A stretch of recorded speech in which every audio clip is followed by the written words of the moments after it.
At narito na naman ang mainit na balita mula sa mundo ng politika. Ang isang tauhan ng Pangulo ng Pilipinas, si President Kuting ng Norte Jr. ay nahuli at umamin na siya ay may kinalaman sa mga bangkay at na nahukay sa kanilang lupain.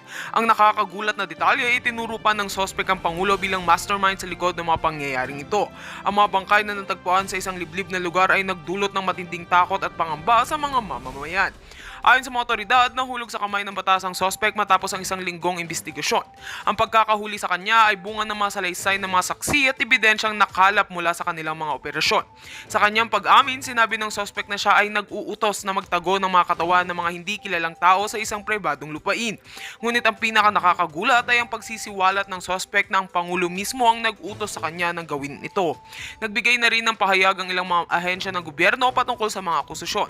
Ayon sa mga miyembro ng Department of Justice, kanilang sisiyasatin ng mga aligasyong ito ng malalim upang matukoy ang buong katotohanan. Hindi rin pinalampas ng mga karibal ng administrasyon ng isyu at tinawag na isang malaking iskandalo ang pagbubunyag ng sospek. Ang mga oposisyon ay nagsasabing ito na ang patunay na may mga hindi kanais-nais na gawain na nagaganap sa ilalim ng kasalukuyang pamumuno ng Pangulo. Samantala, ang palasyo ng Malacanang ay mabilis na naglalabas ng pahayag na tinatanggihan ang mga paratang laban sa Pangulo. Ayon sa kanilang tagapagsalita, walang katotohanan ng mga aligasyon at ito ay bahagi ng isang malisyosong kampanya upang sirain ang imahe ng administrasyon.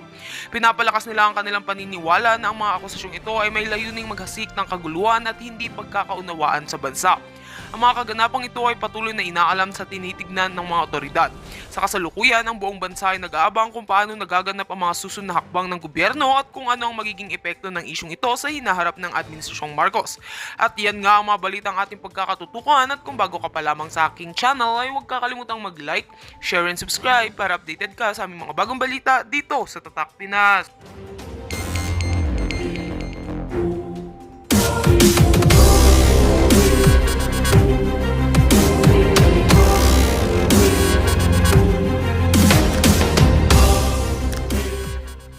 Solve ng problema ng kagutuman, hindi po yung feeding na temporary o natira-tira galing sa restaurant. Simula nila sa pagbigay ng trabaho. Pag-aralan nila, well, hindi na nga mag-aaral ang mga bangag kung paano nila titignan, susuriin, like ko sinasabi, kung ako ay maging part ng government in the future. Yeah, you'll never know. Hindi nyo alam kung anong plano ko sa buhay. Baka magulat na lang kayo. Nandyan na ako at mayroon akong arwahin na katulad ni Santo Papa, bulletproof. Pilipino ako, natural born citizen ako eh. Andyan ako ng bongga-bongga. Kung ako ang magtitingin, kung ako ang may kakayahan para ma-solve ang kagutuman, hindi ako magpa-feeding program dyan lang sa Harrison Plaza. If I am the first lady, sabihin ko sa bangag kong asawa, takay na tabi ka dyan. Di ba? For sure, hindi bangag yung asawa ko. Well, sa seryosong usapan, alamin mo, ikaw ulit isang kuki ng inakang hinayupak ang bangag kayo ni Marcos, may datos, may census ang bawat barangay. Baka ng ginines nyo, alamin nyo kung ano ang problema ng bawat barangay. At bigyan nyo ng programa ang tao, livelihood, i-educate nyo sila paulit-ulit. Dati si Bangan, bilib na bilib ako eh. Oh, ito ang gagawin natin, tutulungan natin ng farmers. Meron nyo kaming nakita na, ewan ko saan lugar ba yun, na gumagawa sila ng suka from this fruit, parang gano'n. Oh. Ewan ko, nakalimutan ko ng anong fruit na yon na ginawan suka. Maliban sa sugar, ano ba yun, sugar cane or whatever. Ngayon, sugar cane, sorry, sukal pala sa tuba. Meron pa, may ginawang suka o lambanog ba yon? O ito yung gagawin natin. Asa na yung ginawa niya? Kaya tuwang-tuwa ako kasi yun yung gusto kong programa. It's not really my gusto. Yan yung ginagawa ng buong mundo. Tinitignan nila, nagbabasa naman tayo, titignan natin kung ano yung kondisyon ng iba't ibang mga bansa, lalo yung Southeast Asia. Ano ba yung ginagawa nila? So tinitignan nila, mga kababayan, ang mga probinsyang may mga potensyal. Ano yung mga potensyal? Titignan mo kung ano yung mga resources doon. Eh kaso, inuubos na mga buwaka ng inang to, resources ninyo. Quarrying, minahan, mga illegal, lahat ng mga illegal activities, yun yung ginagawa nila. Kaya ngayon, ang ilang solusyon yan, ngayon palangga, yun nga, band-aid solution. Magpakitang gilas na nagbigay ng Ano ba ibinigay doon? Lugaw, chicken, whatever, na budget meal pa. Budget pa yun, di ba? Hindi ka na pwedeng umulit. Isang beses lang kasi after ng pictorial ni Lisa, tapos na. My God, sabi ko nga sa inyo, kung gustong solusyonan ang problema ng Pilipinas, the moment pag upo ni Bangag, ang mga farmers ay inalagaan niya. Kung gusto niya talagang ito ha. Okay. Kung gusto niya talaga ma-zero ang gutom, ulit-ulit, dati ko pa itong sinasabi nung sinusuportahan ko sila. Ito, yung during mga interview ko ng mga nabanggit ko. Pakainin niya ang mga bata sa lahat ng eskwelahan. Ibig sabihin, yung Department of Education, yung kinat nilang 12 billion na yan, kung ilalagay nila yan, kung matino yung inyong presidente, kaso Bangag, yung 12 billion na yan, na kinat nila, ipondo yan sa nutrition program. Di ba? Simula toddler hanggang high school. Kapag ang mga bata, hindi lang lalo na anak ng OFW, it should be fair. Whether ikaw ay anak ng OFW o anak ka ng karpintero or whatever, dapat makaka-receive ka ng ganoong klaseng programa ng gobyerno. Or, may kausap ako, I think, many months ago, may nakausap ako nga palangga natin, kaibigan natin sa Thailand. Yung mga bata doon, tama ba? May mga taga-Thailand ba dito?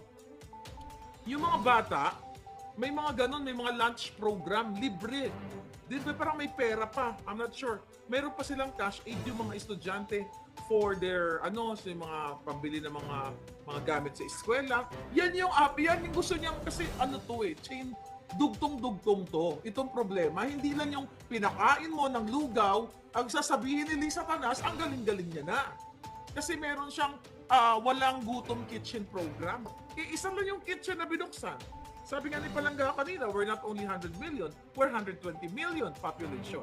Hindi naman lahat nagugutom yun. Sabihin mo na lang doon, half of it, o 3/4, or 1/4 of it. Hindi pa rin makasapat. Hindi pa rin ma-suffice o hindi pa gid sufisyente. O na Ilonggo na linti. Hindi gid sufisyente ang yung giniluto nila doon sa Harrison Street. 'Di ba? Kasi nga yun ay yun ay pang pictorial lamang. Right? Barkadahan forever. Ang daming pwedeng gawin sa repolyo. Sayang, pwede nilang i-process yun. Gawing cabbage, asarca, parang atsara. Tapos pwede pa nilang ibenta yon kung may magturo lang sa kanila kung paano process. That's good. Good point. Barkadahan forever. Ito yun. Yung mga skills, learning ng mga magsasakay. Tama ka. Good point. Imbes na tinapon yung mga repolyo na yon, tama, pwedeng gawing Shanghai yun. Diba? Ibenta or whatever. Pero wala silang storage. Yun na naman ang problema. Kasi hindi nga nag-iisip yung Bangag yung presidente. Ang kanilang solusyon, mag-pictorial si Lisa Tanas na butod sa kananakaw sa bayan, idadaan sa pison, aapakan na nga yung kanyang tiyan, tapos mag-servidora kunyari, nag-picture, capture na nagbigay ng pagkaon, boom! Tapos na ang gutom sa Pilipinas. Imagine nyo, ginagawa kayong tanga? Papayag na lang ba kayo sa mga katalinuhan yung ganyan? Ginagawa kayong tanga? Sabi ni Lovelyn Shibukawa, Palangga, ang sabi ko sa asawa kong hapon, one day magiging senador at presidente ka ng Pilipinas. Ang gusto mo mangyari sa Pilipinas, ay tignan natin yan, Palangga. You'll never know kung anong mga pangarap natin sa buhay. Yeah, thank you so much. Then si Goal, thank you. Sino yun? Ngayon mga kababayan, paulit-ulit na lang tayo na lagi kayong binababa ang inyong mga dignidad. Hindi po kayo makakaahon sa kahirapan kung ganitong klaseng mga kitchen project na sa Harrison Plaza lang, wala pang 100 mga bata, ang kanilang pinakain, nagpa-PR drama lang, picture, pero wala namang wala namang substance. Mga proyektong pangbangag lamang to mga kababayan. Di ba? Ang daming pwedeng gawin. Ang lagi natin problema, mga isda, mga magsasaka. Ngayon, nag-i-import tayo ng mga isda. O recently lang, kunwari, nahuli ang mga ano na yan. O, isa pang mga kadrama, balikan natin. May nasa kote silang, kunwari, na ito ay, what do you call it? Smuggled na mga isda. Imagine mo, mga isda, smuggle pa natin. Kasi walang support ng gobyerno. Tapos yung smuggler na yan, sila rin. Tapos ang palalabasin nila, again, it's PR stunt. Ha? Picture si Bangag in the spirit of Christmas. Meron tayo, tigi 1 kilong mackerel. O after ng 1 kilong mackerel, ano nang kakainin? Ng slums of Tondo. Kasi, ang na-cover lang, nung pagbibigay ng mackerel, slums of Tondo. Ang na-cover nitong kadyutahang walang gutom kitchen ni Lisa Tanas at ng DSWD, slums of Harrison Street or dyan sa Malate o sa Maynila, di ba? So lahat ito, mga kababayan, o sabi ni Barkadahan, yung mga kamatis pwede nilang gawing tomato paste, dried tomatoes. Exactly, sana talaga ang gobyernong ito, sila lang ang mag-supply ng mga gagamitin nila from storage and big kitchen at turuan sila. Alam mo, napakaganda na sinabi mo, Barkadahan. Yun din yung gusto kong mangyari. Nasabi ko nga, educate mo, di ba sinabi ko sa inyo, nung ako ay nasa inauguration night, nung kausap ko yung mga Lidesma, yan lang sila Romualdez yan sa DSWD na yan, yung undersecretary, yung buwaka ng inang yan, ng kamag-anak ni Marcos. Anong ginagawa nila dyan? Nagpapalaki lang ng kanilang mga tiyan, ng mga kipay, ng bulsa, ng mga inayupak na mga yan. Ha? Ano ang sabi ko? Sabi ko, kasi sabi nung Lidesma na yun, oh Marlica, gusto nila na magturo sa Western Visayas. Magturo na lang daw siya, hindi daw siya makikialam sa politika. Ulul, nagturo ba siya ngayon? Pumunta siya doon sa Western Visayas University, nag-pictorial lang. Tuloy-tuloy ba? O ara ka mo sa Western Visayas.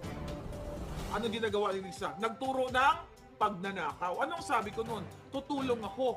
Yun yung gusto ko na habang si Lisa Tanas ay nagtuturo, sabi ko, mag-iikot ako sa mga probinsya at I did not ask any money from them kasi willing akong gumastos ng sarili ko ng pamasahe. Noon pa, naggastos ako, ngayon pa, di ba? Sabi ko, alamin ko kung ano yung mga pwedeng mga resources ng bayan na yan. Let's say, Barangay 1, marami silang, tuba. Pwede natin turuan sila, mag-ferment sila ng ganito, ng ganyan. Tama yung sinabi ni Barkadahan. Education. At number 2, education pa rin, yung family planning na yan, to control yung mga mother natin, imbis na mag-anak, magbuntis, i-educate sila, bigyan sila ng pagkakaabalahan. Kasama yan sa health program, even before ng tatay ni Bangag. Pero wala. Pinatunayan lang ni Bangag na talagang magnanakaw sila. Kasama po yan ang pagsolusyon ng gutom, hindi lang yan pakakainin mo. Sabi ko nga, sabi ko kanina, full nation approach. Integration ng mga bagay-bagay. Hindi lang pwedeng, magpakain ka, ganyan-ganyan. Alamin mo kung ano ang problema. Kung ano bang problema ng Pilipinas, agrikultura, walang storage, walang abono, walang irrigation, walang pautang, walang suporta ang magsasaka, doon ang solvin mo. Hindi, ano ginagawa ni Bangag? Pag-upo niya, without sugar order number 4, anong ginawa? Nagpapasok ng mga asukal, mga smuggled na sugar dahil sinuportahan nila ni Tambaluslos yung tatlong yun. Naalala nyo? Sukden Philippines, si Escaler na nagbigay kay Lisa Tanas nang maliit lang naman yun yung 1.2 million na hawak ko yung cheque, dalawang 600,000. Then, yung isa, I forgot. Anyway, yun yung unang ginawa ng Bangag na ito. Ang payagan ang mga smuggler hanggang ngayon. So, paano mo masusolusyonan ang kahirapan kung ang pinaprotektahan ni Bangag Jr. ay smugglers? So, syempre, ang kanilang padrama ay magganyan, mag-bidding-bidding, picture-picture, at sasabihin nila, ay, ang galing ng gobyerno. Naku, mai-end na ang kagutuman. Pareho talaga ng programa ni Bam Aquinong Dilawan. Napakakainin talaga kayo ng mga tira-tira. Imagine nyo, mga kababayan, ang paulit-ulit na lang to, kahit sino pa po ang maupo sa Pilipinas, kung hindi susuportahan ang agriculture, ang mga pautang na walang interes o mababang interes, patubig, binhi, at kung ano-ano pa na pwedeng isupport sa magsasaka, talagang patuloy na maghihirap ang Pilipino. Yung pagtataas, yung mataas na presyo ng kuryente, yan ang ugat lahat ng kahirapan. Kung yan ay hindi protektado ni Bangag Jr., ang mga oligarchs, mga palangga, dahil namomonopolize nila lahat. Pati yung mga benta na ngayon sa palengke, lalo na ngayon magpapasko na. Di ba? Ano ba? Ano mga nabibili yung mga sibuyas? Mga imported. Puro imported. Kasi yan yung pinapapasok ni Bangag. So wala talagang wala talagang what you call it? Wala talagang katapusan ng kagutuman.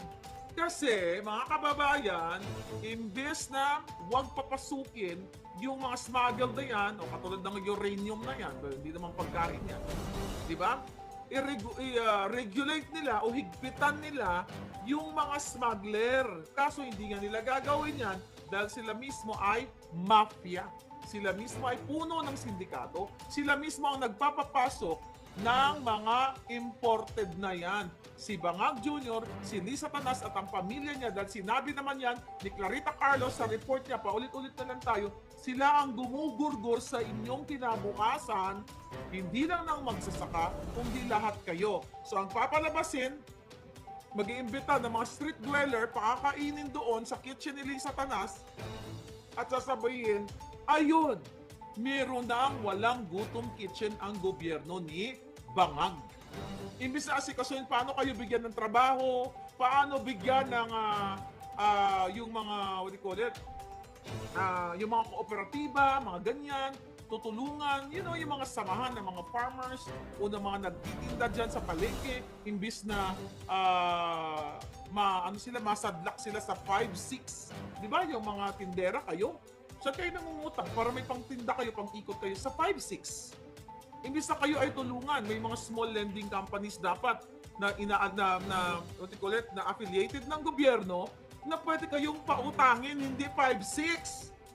So yung mga Indian dyan, okay, na mga ni Lisa Tanas, na mga kasabwat, sa kanilang panggugoyo, yan lang yung yumayaman. But anyway, yung mga 5-6 na yan, di ba? Pag umutang ka ng 500, magiging 600. Pag umutang ka ng 1,000, magiging 2,000. So the more, the merrier. Pag nag-umutang ka ng 5,000, magiging 6,000. Eh kung sinutulungan ng gobyerno yan, kayo, may mga kooperatiba, may mga samahan, may lending companies na gobyerno ang nagbibigay ng tulong. Diyan, malawak po ito ang problema ng bayan. Hindi lang sa picture-picture ni Lisa Tanas, nagbigay ng isang kakapiranggot, isang kanin, isang ulam, baka panis pa yon, o baka bulok na yon, o galing sa near expiry o expired na, galing sa restaurant, mga kababayan. Tapos malalabasin nila na wala ng gutom sa Pilipinas. Ulit, kailangan ng Pilipino ang dissenting trabaho. Laging sinasabi, I don't know, si Attorney Vic ba ang nagsabi, si Attorney Glenn o si Attorney Marcoleta? I think si Attorney Vic, na ang mga Pilipino pag pumunta sa ibang bansa, masipag yan. 2-3 trabaho.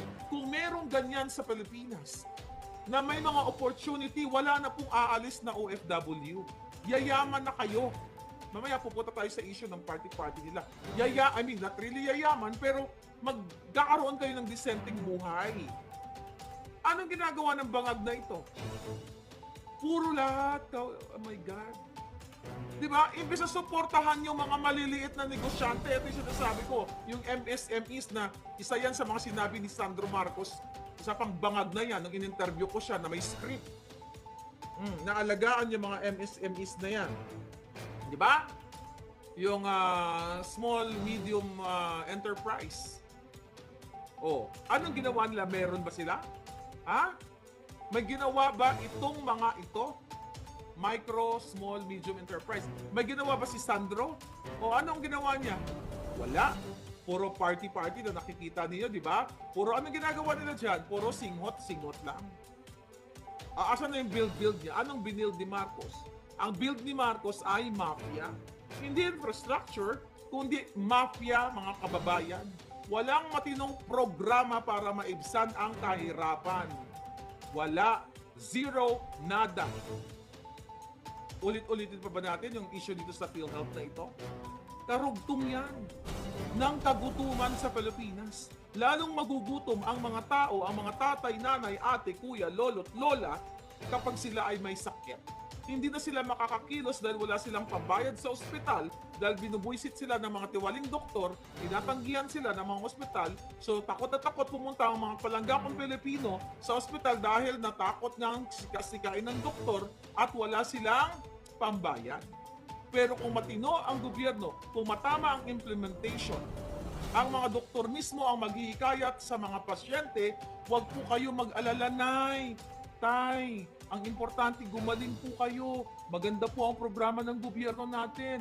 Ang PhilHealth po, kahit mahirap lang kayo, may tinatawag po na indirect member. Ipapaliwanag mo yun ngayon sa tao. O meron dyan sa hospital na certain, like social services department, di ba? Katulad dito sa Amerika, bawat ospital may social services department. Yung mga, sad to say, yung mga no read, no write, yung kulang sa kaalaman, kulang sa education, ikaw yung mag-aalalay. O nay, tay, kuya, lolo, huwag po kayong mag-alala na wala po kayong pambayad. Meron po tayong sasandalan na PhilHealth Insurance. Institusyon po yan ng gobyerno na meron po tayong budget na palagay na natin 100 billion this year. Ito po ay nilalaan sa atin lahat, sa inyong mga mamamayan, para huwag na po kayong mag-alala sa mga bills ninyo. Hindi na po kayo lalapit kay putang inang congressman, kay senador, para kumuha ng mga kaputang guarantee letter na yan.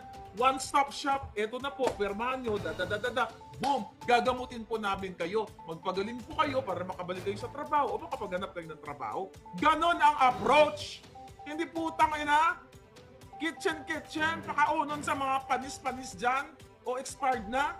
Tapos magaling na si Lisa, magaling na si Satanas, si Bangag. Tama ba yan? Sir Zorro? Oh, Lady Virgo, long-term solution ang kailangan, hindi ayuda. Exactly. Uwi na tayo palangga, tayo na lang nagpatakbo. Sabi ni Barkadahan ng mga projects para sa mga kababayan natin. Kawawa talaga. Seriously, kung ganyan mag-isip ang mga tao sa gobyerno, hindi nila nanakawin ang pera, punyeta, lalagpasan natin ang Singapore at lahat ng Southeast Asians. Lahat ng Southeast Asian countries. O baka nga Amerika, malagpasan pa natin eh. Dahil masisipag tayong Pilipino. Pero hindi ganun mag-isip ang presidente nyo, bangag. Gagamitan lang kayo ng kunyari, bigay-bigay ng kadyutahan. Tapos magpa-picture-picture na. So saan kayo pupulutin yan? Mga kababayan, saan kayo pupulutin? Sige nga. Pumunta tayo dito, kayong mga OFW. Anong nangyari ngayong araw na matikulit?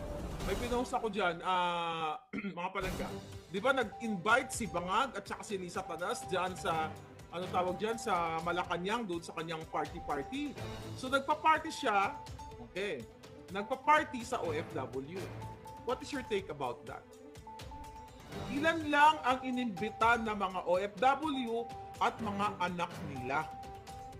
Nagparapol, may nanalo 2 bahay. Nakita ko yung mga OFW, nag-speech si Kuting, wala talagang connect sa OFW. Nagbabasa at nakikita mo, inaantok, napipilitan lang yung OFW at for sure, pinili lang nila kung sino ang umattend doon sa Malacanang para gamitin na naman as PR stunt nga, mga kababayan. Ilang OFW, ilan pa tayo? I believe mga 10 million na OFW sa labas ng bansa. O can you make a comment there? Ilan tayo? Let's say 10 million na mga tao sa, more than that, kasi mga immigrants, yung mga Filipino-Americans, Japanese, mga naging naging citizen na sa ibang bansa. Patuloy na nagpapadala yan ng remittance. But anyway, yung mga OFW doon kanina na mukhang I don't know kung pinakain sila doon kasi wala ako nakitang pinakain sila. May umattend ba doon kanina? May pinakain ba sa inyo? Kasi parang may programa lang. Baka ensimada pa rin ang pinakain sa inyo. I hope yan ang malaman natin. Pinakain ba yung mga OFW at mga anak ng OFW na inimbita nila, mga palangga? So yung event na yon, mga palangging-ging, ay again pagpapogi na naman ni Bangag na kunyari